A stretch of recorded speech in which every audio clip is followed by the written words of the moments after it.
Bismillahirrahmanirrahim. Assalamualaikum warahmatullahi wabarakatuh.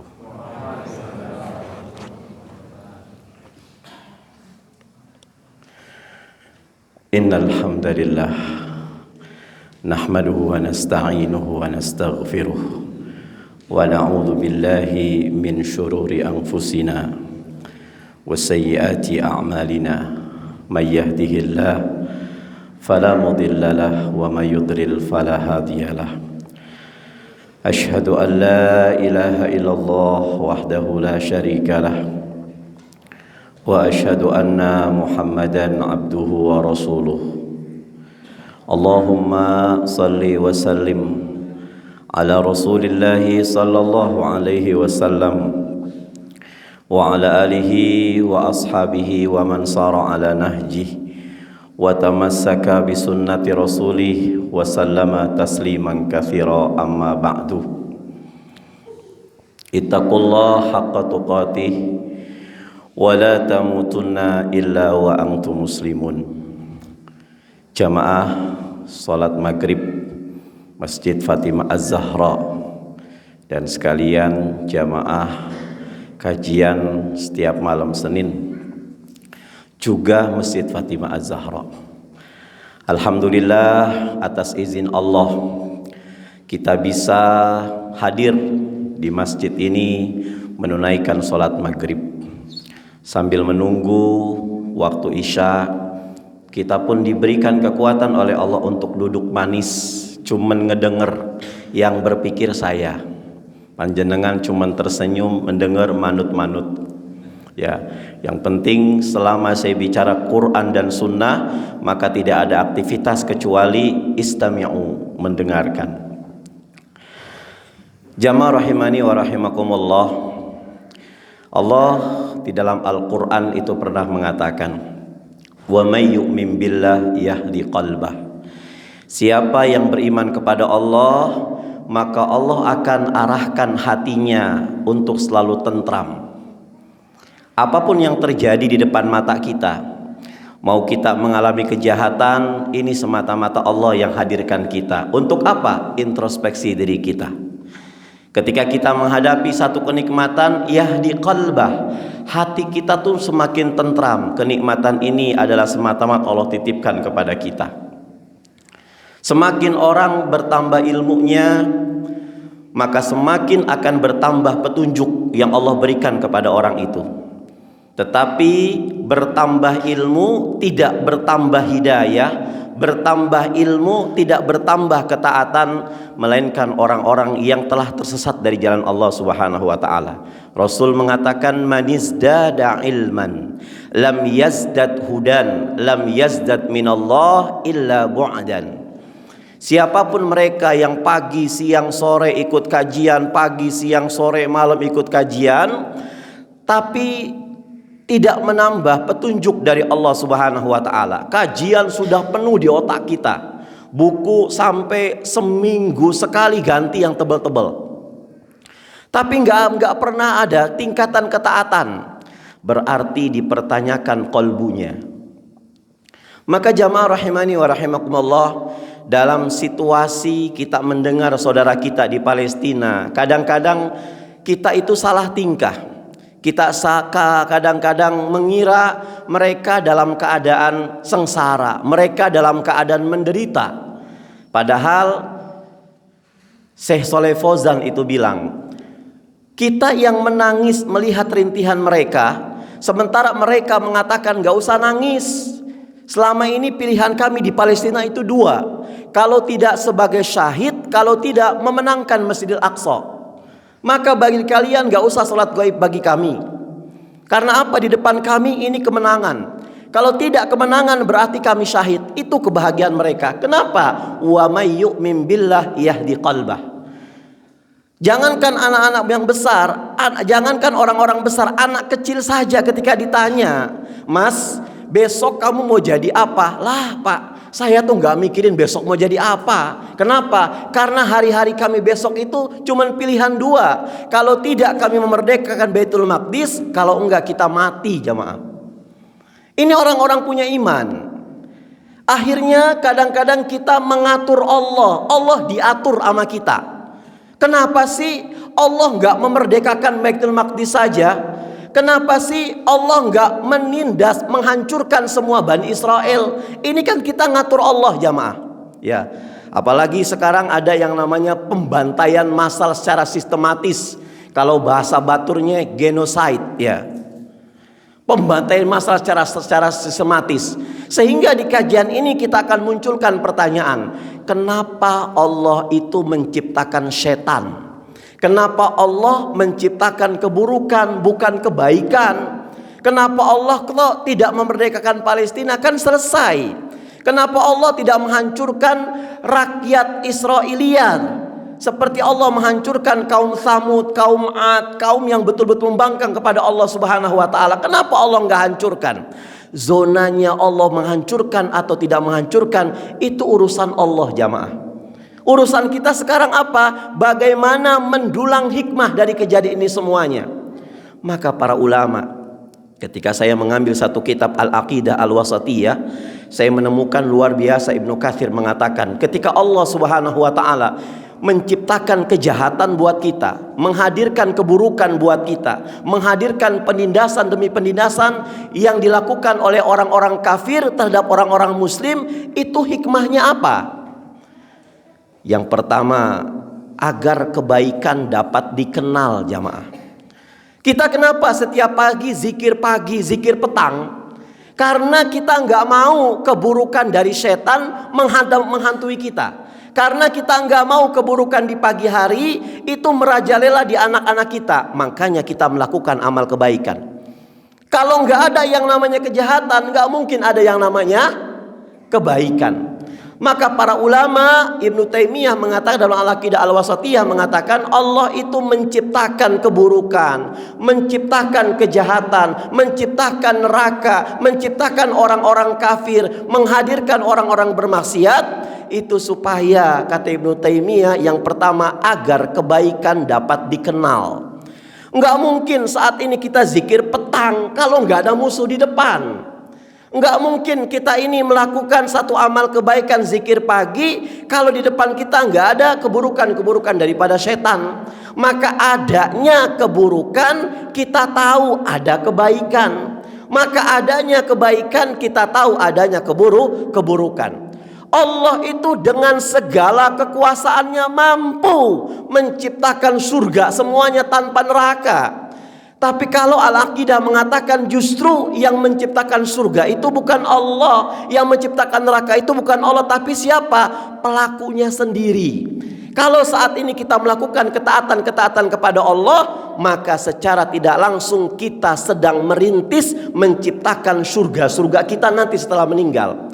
Tapi ketika kita melakukan kemaksiatan, secara tidak langsung kita mendirikan neraka jamaah. Maka yang pertama, kenapa Allah Subhanahu wa taala hadirkan sifat negatif, keburukan dalam kehidupan kita, supaya kita mengenal kebaikan. Enggak mungkin. Ada pepatah mengatakan, kenapa Allah hadirkan sakit buat kita? Kita kalau enggak sakit, kita enggak akan mikir bagaimana pentingnya sehat. Orang sehat itu, orang sehat itu bisa mengatur dirinya karena nggak mau sakit. Sakit itu tidak ada yang bisa melihat, tidak ada yang bisa berpikir bagaimana tidak enaknya sakit kecuali orang yang sehat. La yaroha illal mardo. Yang bisa melihat nikmatnya kesehatan itu siapa? Orang yang sakit. Makanya ada sehat, ada sakit. Allah tuh kepengen menampakkan, kalau Allah jadikan dunia ini semua pagi, maka manusia nggak mengenal yang namanya malam. Kalau semua dunia ini Allah ciptakan malam, nggak akan ada yang namanya pagi, nggak jadi mengenal. Maka semua hikmah itu adalah apa? Supaya kita mengenal di balik itu semuanya. Ini yang pertama.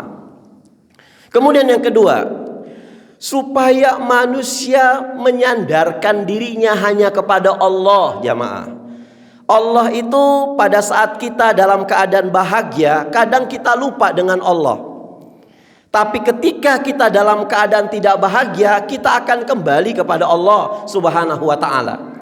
Kenikmatan-kenikmatan yang kita saat ini terima itu dari Allah Subhanahu wa taala.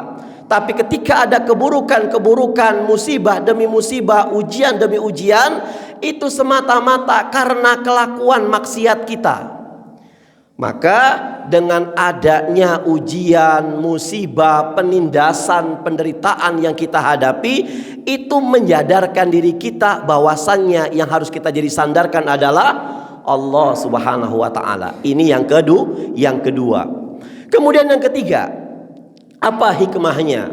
Allah memberikan kepada kita keburukan, kejahatan supaya manusia bertobat kepadanya.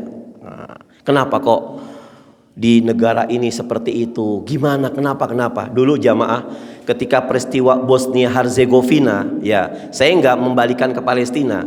Kita dengan teman-teman itu sempat nggak ke Bosnia, tapi sempat ngumpul di Wamena. Pada saat di Wamena, kawan-kawan kita yang sudah ke Bosnia Herzegovina, beliau mengatakan, kenapa Bosnia dihancurkan oleh Allah masjid-masjidnya? Karena apa? Yang masuk ke dalam masjid saat itu bukan manusia, tapi apa? Anjing-anjing yang masuk. Karena saat itu umat Islam di Bosnia tidak melakukan bagaimana sholat 5 waktu ditegakkan secara awal waktu, jamaah. Maka ada hikmah kenapa Allah timpa musibah demi musibah pada satu kampung. Allah timpakan musibah demi musibah pada diri kita, karena mungkin Allah kepengen kita itu balik lagi. Kita malu dengan Thauban, jamaah. Thauban itu budaknya Rasulullah SAW, kurus.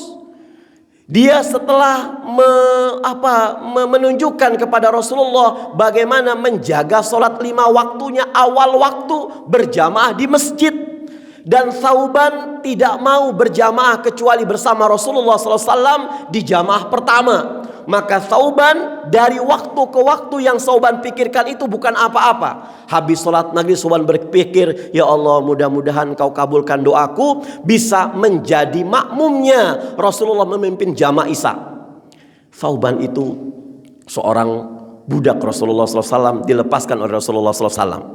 Thauban yang menginspirasi turunnya surah Al-Anfal ayat 59, jamaah. Itu Thauban. Ya, Thauban setiap waktu sholat berada di sebelah kanannya Rasulullah SAW di sop terdepan. Kalau Rasul mengatakan sawu sufufakum, ketika melihat ke sebelah sana ada Thauban pasti. Thauban, karena Thauban begitu kurusnya, Thauban dipanggil oleh Rasulullah SAW. Wahai Thauban, kenapa sih engkau kurus? Apakah engkau sakit? Enggak ya Rasulullah. Kenapa kurus? Ya Rasulullah, aku ini kurus bukan karena aku sakit. Kalau hari ini engkau tunjuk aku untuk pergi perang ke medan perang, aku akan berangkat ya Rasulullah. Terus kenapa kamu kurus? Ya Rasulullah, aku itu kurus karena hari-hariku selalu memikirkan bagaimana agar aku selalu bisa sholat di belakangmu ya Rasulullah SAW. Zuhur telah aku selesaikan, belum sampai aku keluar pintu masjid ini, aku berdoa kepada Allah agar Allah mempertemukan aku kembali di sholat asar bersama Rasulullah SAW.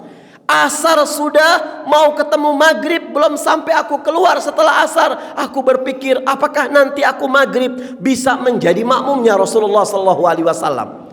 Kalau aku masih hidup dan engkau masih hidup ya Rasulullah, aku pasti dimanapun kau berada, aku akan kejar engkau ya Rasulullah. Tapi pada saat aku meninggal dunia, engkau masih hidup, di mana aku bisa bertemu denganmu ya Rasulullah? Atau sebaliknya, ketika engkau meninggal, aku pun meninggal, apakah bisa surga kita nanti sama-sama, kapling kita sama-sama? Itu Thauban, jamaah, pikirannya. Rasulullah SAW pun memeluk Thauban. Rasul mengatakan, wa may yuti'illah war rasul ulaika alladzina an'ama 'alaihim minan nabiyyin was-siddiqin wasyuhada'i was-shalihin wa hasuna ulaika rafiqa. Wahai Thauban, siapa yang taat kepada Allah dan siapa yang taat kepada Rasulullah SAW kelak ketika nanti dia ketika nanti di padang mahsyar di akhirat, dia akan dikumpulkan bersama dengan para nabi, para rasul, para syuhada, para salihin, dan orang-orang yang berbuat kebaikan. Sauban langsung meneteskan air mata saat itu waktu Isya jamaah. Ya Rasulullah, doakan saya, semoga besok subuh saya bertemu denganmu ya Rasulullah. Gak ada yang saya harapkan di kehidupan ini kecuali bisa berjamaah bersama engkau ya Rasulullah. Dan aku malam ini bangga telah mendengarkan ayat seperti itu ya Rasulullah. Pulang Sauban. Ketika sampai di rumahnya, Sauban itu bertemu dengan istrinya, menceritakan kebahagiaan kepada istrinya. Istriku, jangan lupa, kalau aku bangun terlebih dahulu, aku akan bangunkan engkau. Tapi kalau seandainya aku bablas tidurnya, waktu subuh berkumandang, tolong bangunkan aku. Akhirnya di malamnya Sauban pun tidak bangun lagi jamaah. Rasul nyari. Ketika sudah mulai qomat, jadwal iqamah, ini Sauban mana? Wahai muazin, tolong pending qomatnya 5 menit lagi, kata Rasulullah SAW. Siap Rasulullah, kita nunggu Sauban. Ini Sauban rumahnya jamaah. Mungkin Masjid Fatimah Zahra di sini, rumahnya Sauban itu di Gunung Tawang. Hampir 4-5 kilo itu Sauban. Masya Allah. Wallahu alam, di Gunung Tawang ada orang namanya Sauban apa enggak ya Rasul? Sauban luar biasa. Akhirnya Rasul 3 hari berturut-turut mencari Sauban. Subuh enggak nampak, zuhur enggak nampak, asar enggak nampak. Sehari biasa. 2 hari dicari Rasul, adakah kalian yang mengetahui Sauban? Enggak ada ya Rasulullah SAW. Ketiga harinya di subuh hari, mana Sauban? Enggak nampak ya Rasulullah SAW. Coba kita tunggu lagi lah, barang beberapa menit. Saya yakin Sauban akan datang. Ternyata Sauban tak kunjung datang. Rasulullah bilang, Akim, dirikan sholat. Qomat, sudah berdiri rapi semuanya. Rasul mengatakan, teman-teman semuanya, sahabat-sahabatku, siapa di antara kalian yang tahu Sauban rumahnya di mana? Saya ya Rasulullah, saya satu kampung dengan Sauban. Rumah Sauban itu sekitar 4-5 kilo dari masjid ini. Ya, kamu tahu gimana kabar Sauban? Saya nggak tahu ya Rasulullah. Ya sudah, setelah nanti setelah subuh ini, setelah syuruk, kita sama-sama ke sana. Akhirnya Rasulullah dan para sahabatnya syuruk tiba, Rasulullah ke rumahnya Sauban, diketok oleh Rasulullah, Assalamualaikum. Maka muncul kertas di bawah, Waalaikumsalam. Siapa ya? Saya Rasulullah, wahai istrinya Sauban. Sauban kemana? Ya Rasulullah, bolehkah aku membuka pintu? Silahkan, kami tidak akan masuk, buka saja pintu di balik tirai. Kemana suamimu Sauban? Ya Rasulullah, suamiku Sauban itu telah meninggal 3 hari yang lalu, sepulang dari sholat Isya, dan engkau menyebutkan sebuah ayat Al-Quran. Sauban luar biasa, di detik-detik kematiannya ya Rasulullah, saya kira itu ngigonya Sauban. Sauban mengatakan di detik-detiknya apa? Kenapa enggak lebih jauh lagi? Seakan-akan ada yang disesalkan oleh Sauban. Kenapa tidak lebih jauh lagi? Kenapa tidak yang baru? Kenapa tidak semuanya? Ya Rasulullah, ini apa ya Rasulullah? Coba takwilkan ya Rasulullah, artikan ya Rasulullah. Kata Rasulullah SAW, wahai istrinya Sauban, 3 faktor ini adalah penyesalan Sauban. Ketika dia melakukan amal-amal kebaikan yang dikerjakan menurut Sauban kurang sempurna. Jadi pada saat Sauban itu dari rumahnya menuju masjid dalam keadaan wudhu, ingin sholat berjamaah jarak 5 kilo, ketika sakaratul maut dibentangkan pahalanya oleh Allah Subhanahu wa ta'ala. Ini Sauban, pahalamu. Kamu selama puluhan tahun berjalan dari rumah menuju masjid, ini pahala kamu dan ini surgamu. Sauban mengatakan, ya Allah, ini surganya saya ya Allah. Iya. Lah kenapa enggak lebih jauh lagi rumahku dengan masjid? Kalau lebih jauh mungkin lebih besar. Sauban menyesal jamaah. Kita masjid dekat aja enggak mau ke masjid. Padahal la sholata li jaril masjid illa fil masjid. Tidak boleh kita sholat tetangga masjid, tapi sholatnya di rumah. Sauban pernah, yang kedua, Sauban mengatakan, kenapa sih enggak yang baru saja? Ngigonya kayak gitu. Setelah ngomong 3 ini, beliau meninggal dunia. Sauban, kata Rasulullah, itu pernah berjalan waktu mau maghrib, berjalan mau ke masjid. Ya, sudah menjelang maghrib, jalan ke masjid. Suasana pada saat itu di kota Madinah dalam keadaan dingin. Thauban itu selalu betul-betul menghormati pakaian untuk sholat jamaah. Beliau nggak ada jaket, Thauban pakai baju rapi, kemudian karena dingin dilapisi dengan baju yang tidak bagus. Untuk sholat baju yang bagus, untuk pelapisnya yang sedang-sedang sajalah. Akhirnya Thauban bertemu dengan seorang bapak-bapak sedang kedinginan. Kata Thauban, "Pak, kenapa?"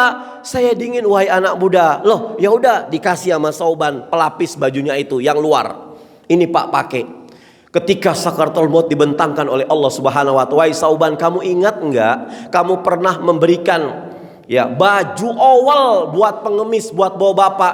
Ingat ya Allah, ini surga buat kamu." "Ya Allah, kok begitu indahnya surga, pakaian owel diberikan kepada orang yang butuh, surganya kayak gini. Kenapa saya nggak langsung beli ke Sumber Mulyo? Kenapa saya nggak langsung ke Rita?" Ini bukan promosi ya. Kenapa saya langsung beli? Seperti itu jamaah, menyesalnya luar biasa. Ini kalau kebaikan-kebaikan ditampakkan oleh Allah Subhanahu wa taala, ya. Kenapa kok kebaikan gak Allah tampakkan? Karena supaya manusia itu berlomba-lomba dalam kebaikan. Kenapa Allah tuh tidak pernah menampakkan siapa yang meninggal terlebih dahulu, supaya kita tuh bersiap-siap dalam menuju ketaatan kepada Allah Subhanahu wa taala. Thauban bilang, "Ya Allah, coba ya, aku berikan baju yang terbaik, nggak baju owel. Mungkin surganya lebih besar daripada ini jamaah." Ini yang kedua. Kemudian yang ketiga, Thauban kata Rasulullah SAW itu pernah habis subuh sarapan. Ada roti khubz yang begitu keras, dicocol pakai minyak zaitun ya, dengan kare. Baru mau nganga, ada orang dalam keadaan lapar. "Thauban, aku lapar Thauban, sudah 3 hari nggak makan, baru arem-arem 10 misalkan." Sama Thauban langsung dikasih, "Pak, kita paro-paroan ya, saya setengah, bapak setengah." Akhirnya diterima oleh pengemis. Ternyata Allah tampakkan pahala ngasih setengah roti jamaah. Ya, ditampakkan kok begitu besarnya setengah roti ini. Akhirnya Thauban menyesal, "Kenapa waktu di dunia aku tidak memberikan roti semuanya, malah diberikan setengah?" Ini Thauban jamaah. Makanya semakin tinggi keilmuan kita berusaha untuk nambah ketaatan kita sama Allah Subhanahu wa taala. Ya, apapun yang terjadi saat ini di tengah-tengah kita, orang yang beriman itu mengatakan kalau ini kebaikan berarti dari Allah Subhanahu wa taala. Tapi kalau hari ini kejahatan berarti adalah karena dosa-dosa kita, karena kesalahan kita. Allah nguji supaya kita kembali kepada Allah Subhanahu wa taala. Jamaah rahimani wa rahimakumullah. Ya, yang pertama tadi itu, kenapa orang berzikir, ya kan? Kenapa orang zikir pagi petang? Karena kita tahu ada bahaya. Kalau mau petang ada mungkin Ummu Sibyan, ya, setan yang bernama Ummu Sibyan. Kalau di Wonosobo namanya lampor, ya, itu Ummu Sibyan. Kata dalam hadis Riyadhus Shalihin, hati-hati kalau anak-anak kalau mau maghrib dia panggil untuk ke rumah, tutup jendela semuanya. Kata Riyadhus Shalihin mengatakan Ummu Sibyan itu siapa? Seorang iblis setan yang memang senang dengan anak-anak. Ummu itu anak, As-Sibyan, Ummu itu ibu, As-Sibyan itu anak-anak. Ya, saya kembali ke tema kita. Maka keburukan yang ada pada makhluk ini memiliki hikmah. Kenapa Allah hadirkan setan? Kenapa Allah hadirkan keburukan? Hikmahnya apa? Kita itu selalu menamengi diri kita dengan zikir pagi dan zikir petang. Karena ada keburukan itu, kita nggak mau dihantam dengan keburukan. Maka kita hadapi, kita rintangi keburukan itu dengan zikir pagi dan zikir petang. Ini contoh yang pertama. Kenapa Allah ciptakan kepada kita keburukan-keburukan, Ustadz? Ya, kalau seandainya kita yakin bahwa semua perbuatan Allah Ta'ala adalah kebaikan, maka hatimu akan merasa tentram terhadap semua yang ditakdirkan Allah Ta'ala. Yang tadi saya buka ayatnya surat At-Taghabun ayat 11, "Wa may yu'min billah yahdi qalbah." Barang siapa yang beriman kepada Allah, niscaya dia akan memberi petunjuk kepada hatinya. Allah kalau beriman, apapun yang terjadi tidak menyalahkan Allah. Orang kalau beriman kepada Allah, musibah apapun dia terima, ini semata-mata karena musibah, karena kesalahan saya. Alqamah mengatakan, apabila seseorang ditimpa musibah lalu merasa yakin bahwa hal itu dari sisi Allah, maka ia akan ridho menerima musibah itu. Musibah didatangkan oleh Allah ke muka bumi. Ketika musibah itu menimpa orang-orang yang ingat Allah, berarti status musibah itu adalah ujian untuk mengangkat orang-orang yang beriman menuju tingkat yang paling tinggi. Tapi ketika musibah itu datang kepada orang-orang yang lupa sama Allah, dulu waktu masih gembel, sholat jamaahnya rajin, masih punya usaha, tokonya sempit, yang dijual ala kadarnya, Senin Kamisnya rapi, tahajudnya rapi, sodakohnya rapi. Tapi setelah berkembang dia punya toko, setelah kekayaannya melimpah, dia lupa sama Allah Subhanahu wa ta'ala. Allah bilang, ya Allah, aku rindu kepadamu wahai hambaku. Kemana kamu yang kemarin? Akhirnya Allah bakar tuh satu rukonya, jreng aja. Supaya apa? Dia kembali kepada Allah Subhanahu wa ta'ala. Ini tanda daripada orang-orang yang beriman. Maka bila seorang manusia ridho dengan sepenuhnya terhadap ketentuan Allah, maka ia akan terbebas dari perasaan sedih, perasaan sikap gundah gulana. Allah Subhanahu wa ta'ala berfirman, ya. Sebelum Allah berfirman, Rasulullah SAW pun mengatakan, al-mu'minul qawiyyu khairun wa habba ilallah minal mu'min ad-dha'if. Mukmin yang kuat imannya, maksudnya bukan kuat badannya kekar, bukan. Mukmin yang kuat imannya jauh lebih dicintai Allah Subhanahu wa ta'ala dari mukmin yang badannya kekar tapi imannya lemah, jamaah. Makanya proses iman itu ada di mana? Nggak ada di pondok pesantren. Tadi saya sampaikan di Binangun At-Taqwa, kita nyari iman itu nggak ada di Fakultas Studi Islam, tuh nggak ada iman.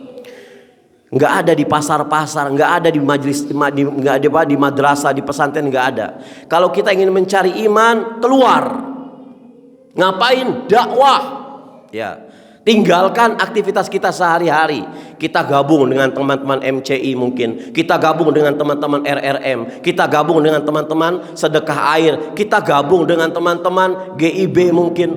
Untuk menakar ini hawa nafsu kita sampai mana. Kalau semuanya nuntut ilmu, dakwah nggak tersebar. Setengah nuntut ilmu, setengah lagi berdakwah. Ini saya begini bukan dakwah nih, tapi apa? Ini ceramah, jamaah. Ini tablik, menyampaikan. Kalau dakwah itu apa? Dari kata-kata da'a, yad'u, artinya mengajak. Saya selalu bilang kalau orang dakwah, kalau orang ceramah seperti ini gampang. Bapak-bapak rahimani wa rahimakumullah, jangan lupa ya, nanti malam kita nyalakan alarm 2:30, kita bangun, kita sholat malam. Ini namanya tabligh, ceramah. Tapi kalau dakwah 2:30 kita sudah sholat, langsung kita keluar rumah, ketok-ketok rumah teman-teman kita. Ini namanya dakwah, jamaah. Perkara dakwah ini mengajak, ini amalan yang dilakukan oleh Rasulullah SAW. Kadang-kadang kita santai di atas sajadah kita. Kata Yusuf Qaradawi dikatakan, jangan sampai kita seperti orang-orang yang pengecut bertabir ibadah. Tuh. Dakwah itu mengajak. Ada umat Nabi Musa alaihissalam ketika sudah ibadah 330 tahun lamanya.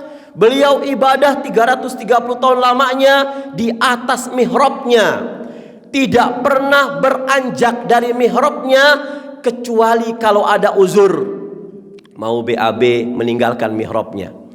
Tapi ketika dalam keadaan tidak mau ada uzur syar'i yang harus tinggalkan, dia duduk di mihrabnya.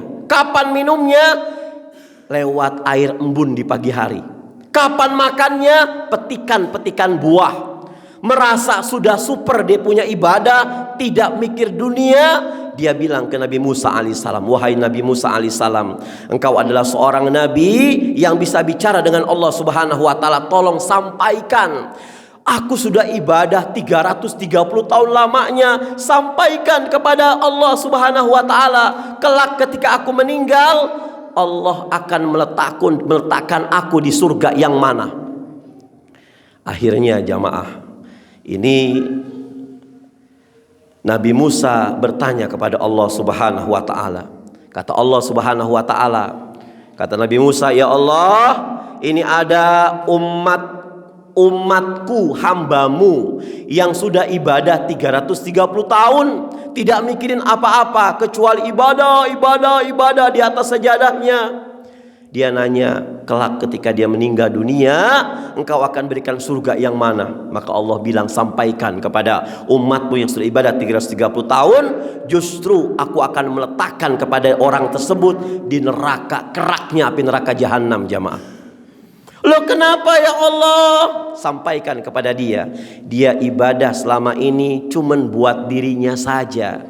Dia berangkat ke masjid 5 waktu, tapi tetangga kiri kanan nggak pernah dipikirkan.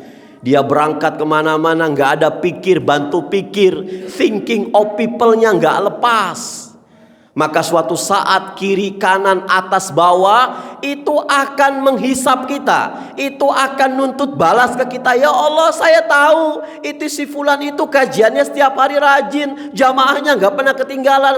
Cuman sayang dia nggak pernah ngajak-ngajak ya Allah, dia nggak pernah nge-share flyer ya Allah. Kata Allah, surga itu terlalu besar buat kamu. Akhirnya si hamba Allah ini, si abid ini bilang, oke ya Allah, nggak apa-apalah, semua sudah qadarullah. Engkau letakkan aku ke dalam neraka, nggak apa-apa. Cuman tolong, pada saat nanti aku masuk neraka, besarkan tubuhku ya Allah. Masya Allah, ini sudah pikir umat jamaah. Besarkan tubuhku sampai tidak ada satu orang pun yang bisa masuk ke dalam neraka, karena tertutupi oleh badanku yang besar. Punya pikir sedikit jamaah, Allah angkat dari neraka masuk ke dalam surga karena pikir. Enggak mungkin Mekah Madinah itu sampai saat ini berbondong-bondong jamaah itu ke sana kalau enggak ada pikir Nabi Ibrahim alaihissalam. Mana mungkin air Zam-Zam itu dikerubuni saat ini kalau enggak ada pikir yang namanya Siti Hajar. Ini semua pikirnya mereka. Bagaimana mungkin Islam itu datang ke Indonesia kalau enggak ada pikir sahabat-sahabat Rasulullah SAW? Maka pentingnya pikir itu luar biasa. Hari ini saya kajian sendiri, besok kajian bawa 2 orang. Kalau enggak bisa belajar sama Pak Pajar tuh.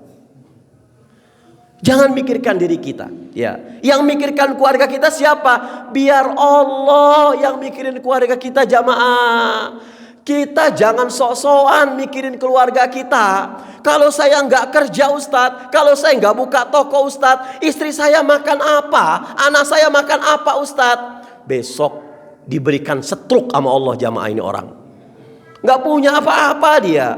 Selama ini saya, panjenengan semuanya sebagai seorang suami, itu kan kita mengira selama ini istri kita makan, anak kita bisa pendidikan karena gue, ya kan? Bukan karena Allah. Betulkan iman kita. Makanya hari ini kita betul-betul ngobrol perkara iman. Ini iman yang akan dihisap oleh Allah Subhanahu wa ta'ala. Semua orang rugi kata Allah Subhanahu wal asri, demi masa, innal insana lafi khusar. Semua manusia dalam keadaan rugi. Teknokrat rugi, guru rugi, pedagang rugi. Siapa lagi?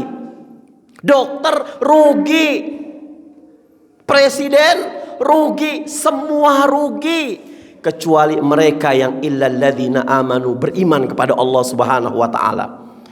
Jadi presiden yang mau beruntung, presiden yang beriman.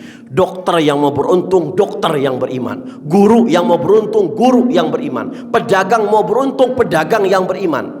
Kalau orang sudah beriman, berarti akan wa'amilus solihat. Orang kalau sudah beriman, gak wa'amilus solihat, berarti koslet keimanannya. Bagaimana supaya keiman kita gak koslet? hadir di majelis-majelis ilmu, pikir, terjun, langsung kita pikir gimana tetangga kita. Hari ini kita sudah makan daging, tetangga kita makan apa jamaah? Kalau kita saat ini berani untuk ngempanin kucing Anggora, berani ngempanin kucing Persia, berani nggak kita ngempanin anak yatim? Kalau hari ini kita merasa, oh kucing Anggora di rumah saya banyak, kata Ustaz Khalid Basalamah, itu mubah. Kamu jangan mikirin makanan kucing, Allah sudah pikirin tuh makanan kucing. Yang kau pikirin sekarang apa? Pikirin makanan anak-anak yatim, pikirin makanan orang-orang miskin. Kucing dipikirin, Allah yang mikirin jamaah. Maka jangan pernah kita merasa khawatir kalau kita berjuang berdakwah, khawatir saudara kita makan apa, istri kita makan apa, anak kita makan apa. Kita sudah melampaui batas pikiran kita. Biar Allah memikirkan segala macamnya. Allah mengatakan, "Man amila salihan min dzakarin aw untha wa huwa mu'min." Tuh lihat. Barang siapa beriman kepada Allah, baik laki-laki maupun perempuan, wa huwa mu'min, tuh lihat ketemu lagi. Dia beriman, falanuhyiyannahu hayatan thayyibah, maka Allah akan memberikan kepada orang tersebut kehidupan yang betul-betul baik, kata Allah. Ini janji Allah jamaah, bukan janji partai. Man amila salihan min dzakari aw unsa falanuhyiyannahu hayatan thayyibah. Allah akan memberikan kehidupan kita yang baik. Bagaimana mungkin istri kita akan baik kehidupannya? Bagaimana mungkin anak-anak kita akan baik kehidupannya? Wong kita mikirin dunia, gak mikirin Allah Subhanahu wa ta'ala. Sekarang perbaiki sholat kita, perbaiki amalan yang wajib, sempurnakan dengan yang sunnah. Maka semua apapun yang terjadi, kita akan ukur dengan keimanan kita. Ya Allah, kenapa ya saya seperti ini? Allah lagi. Musyawarahkan ini semua kepada Allah Subhanahu wa ta'ala. Mikirin istri, mikirin anak, otak kita kekecilan, jamaah kekecilan. Masya Allah. Coba dia lihat dengan para pedai-dai yang luar biasa. Kadang-kadang si suaminya memang suka dakwah kemana-mana, suka memberi apapun di masyarakat. Pada saat dia ngelihat suaminya tidur, ditendang sama istrinya. Kenapa? Mas, keluar dakwah. Gara-gara mas ini dakwah, harta kita banyak mah, kekayaan kita luar biasa. Justru kalau kita nggak berdakwah, Allah akan sempitkan jamaah. Surat Al-A'raf yang tadi pagi, surat Al-Baqarah tadi pagi saya sampaikan 186. Allah mengatakan, wa idza sa'alaka ibadi anni fa inni qarib. Kalau seandainya kalian umatnya Rasulullah SAW bertanya kepadamu ya Muhammad, di mana Allah, aina Allah, maka katakan fa inni qarib, aku itu dekat. Ujibu da'wata da'i idza da'an, aku akan mengabulkan doa-doa mereka idza da'an, apabila dia berdakwah jamaah. Ya, bukan berdoa tapi berdakwah. Idza da'an, kalau dia berdakwah kepada siapapun dia berdakwah, maka Allah akan jawab doa-doa kita. Maka saya katakan, dakwah itu bukan tugas para ustadz saja. Dakwah itu bukan tugas para kiai, para habaib, para ulama. Enggak. Dakwah itu tugas kita semuanya dakwah. Ini bukan dakwah, ini ceramah jamaah. Dakwah itu apa? Kuntum khairu ummat ukhrijat linnas ta'muruna bil ma'ruf wa tanhauna 'anil munkar wa tu'minuna billah. Dakwah itu enggak ada. Dakwah itu lembut. Kemudian dakwah itu disambut-sambut jarang. Ketika kita berdakwah banyak pahitnya, alhamdulillahirabbil alamin. Tapi ketika dakwah banyak manisnya, astaghfirullahalazim. Lagi dakwah di rumah orang, disediain nasi, makan, daging, kopi, susu, rokok, perbanyak istighfar sama Allah Subhanahu wa ta'ala. Tapi kalau kita dakwah, banyak yang menghina kita, banyak yang menginjak-injak kita, banyak yang gak suka dengan kita. Memang ini sunnahnya dakwah jamaah. Pedagang dakwah kepada pedagang yang lain, petani dakwah kepada petani yang lain, Ustadz dakwah kepada ustadz yang lain. Jangan kita takut sebagai ustadz kita dakwah khawatir ditinggal follower. Jangan. Kadang-kadang ustadz gak mau dakwah, gak mau keluar sebentar, takut apa? Santrinya kabur. Masya Allah, luar biasa jamaah. Pikir lagi, kita gara-gara santri kita banyak karena kita dakwah. Kalau ada seorang kiai, seorang ulama, dia nggak mau dakwah, bi amwalikum wa anfusakum, dengan uangnya dan dengan hartanya, berarti dia takut tidak menjadi kondang lagi jamaah. Maka jamaah rahimani wa rahimakumullah, kita semuanya gabung di sini dalam rangka pikir umat ya. Tidak ada yang mengajar diri, semuanya adalah belajar. Kita saling nasihat masih dalam kebaikan. Karena karakter daripada orang-orang beriman, ketika dia sudah beriman kepada Allah, beramal soleh, maka yang terakhir apa? Saling mengingatkan dalam ketakwaan dan kesabaran. Aku qouli hadza. Mudah-mudahan ini yang bisa kami sampaikan. Mohon maaf lahir batin. Astaghfirukum. Kita tutup dengan doa kafaratul majlis. Subhanallah bihamdi, subhanakallah bihamdika, asyhadu an la ilaha illa anta